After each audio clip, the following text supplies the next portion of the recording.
How's it going, guys? I trust you all are having a wonderful day. Before we begin, I'd like to welcome you to the channel.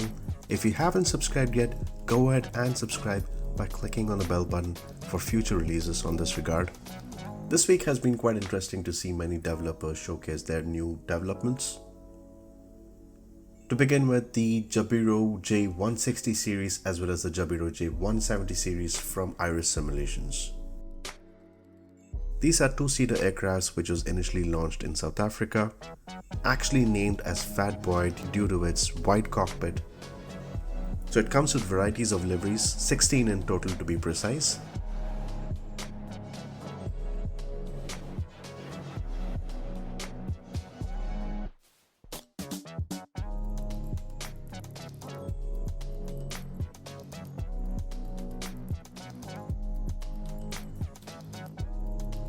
The package consists of the Jabiru J160 as well as the Jabiru J170, along with some bush strips. So all these 8 liveries look quite interesting for both of these Jabiru 160 as well as the J170 series. It was actually developed as a new trainer aircraft which is quite utilized all around because of its wider cockpit as well as higher cabin and more legroom. It's quite a good maintenance aircraft because the wing and power loadings can provide higher performance as well as handling, mainly in turbulence. This aircraft has been developed by Iris Simulations, and Iris Simulations have been in the business from almost 15 years, focusing on different aspects of flight simulation, mainly on aircraft, civilian planes and fighter jets, under different platforms like Prepare 3D, Microsoft Flight Simulator X and many more.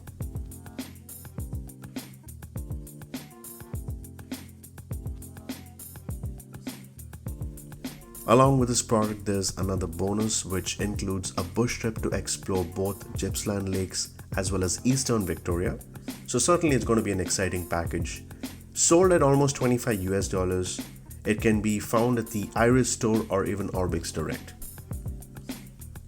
One of the things about this plane is that every new pilot or even an accomplished pilot can begin training on with this. With the inclusion of high wing airframes, it can make it more stable to fly.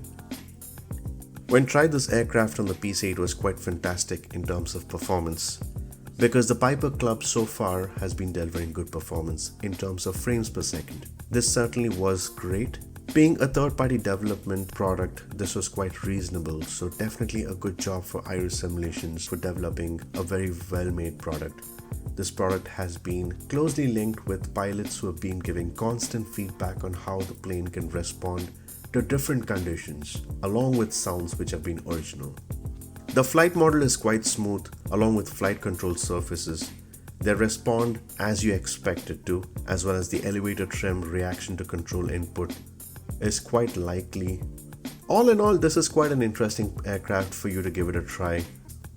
Not to forget, Orbx as well as Iris Simulations have already been partnered, so you can find in either of these websites to purchase this package. Next up in line is the Notodden Airport from Orbx, of course. Developer Finn Hansen has released his latest airport, which is the Notodden Airport, ENNO in short. This is a municipal regional airport that serves mainly for general aviation. It has been there from quite some time. One of the interesting facts about this airport is it has a lot of sailplane activity. We don't see that in the map yet. However, that will be an interesting feature to see that in the future. So the airport comes along with complete PBR texturing, highly detailed modeling with different hangars for your aircraft to be stored between flights. It's situated a short flight away from Oslo, which is another airport well known for VFR flying with numerous points of interest. It's also located quite closely near Ålesund, Gothenburg and Scandinavian Mountain Airport, which are other Orbx products that could be of interest for sure. We should expect to see HD textures throughout with detailed ground poly, along with some static aircrafts around the airport. This can be purchased for almost $13 at Orbx website. Another interesting update is the Casablanca Airport for Microsoft Flight Simulator from Prealsoft. Prealsoft is a well-known developer that has recently released their latest airport, which is the Casablanca Airport. In short, it's the GMMN. So this is an airport scenery, which is quite a new scenery. It was actually being ported from Prepare 3D about 18 months ago. So it's definitely not an original airport that has been built from scratch.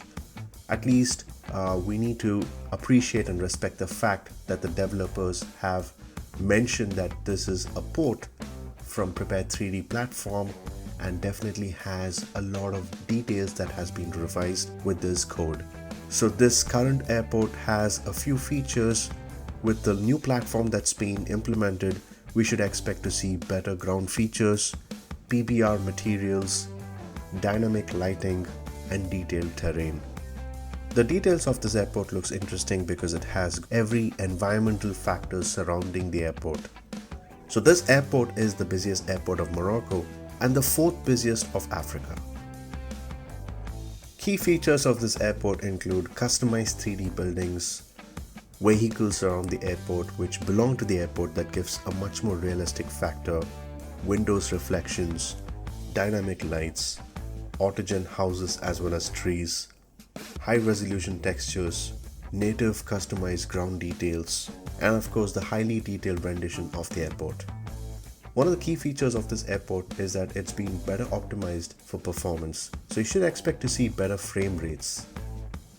Many times we come across performance issues specifically in the airport area. While many developers have showcased their best products out there, even though they might be the best developers out there, I have experienced myself many issues across New York airports, Chicago airports, where the performance has been in the low teens. So that is definitely something to consider, and this would be interesting to really see whether or not has this affected the performance as the developers claim that it really doesn't. Well, that's pretty much the update for today. I hope you enjoyed this video. We're going to expect to see many more updates coming along the way. Right now we have more than 1100 developers. That's a lot many developers in the market, and it certainly would take a lot of time and effort to make sure that each of the developers have been showcased. So rather than showcase all of these developments, it would be ideal to pick the best of the lot. So I hope you enjoyed this video. If you like this video, do leave a like because it can make a difference to me. Have a good rest of the day and stay tuned.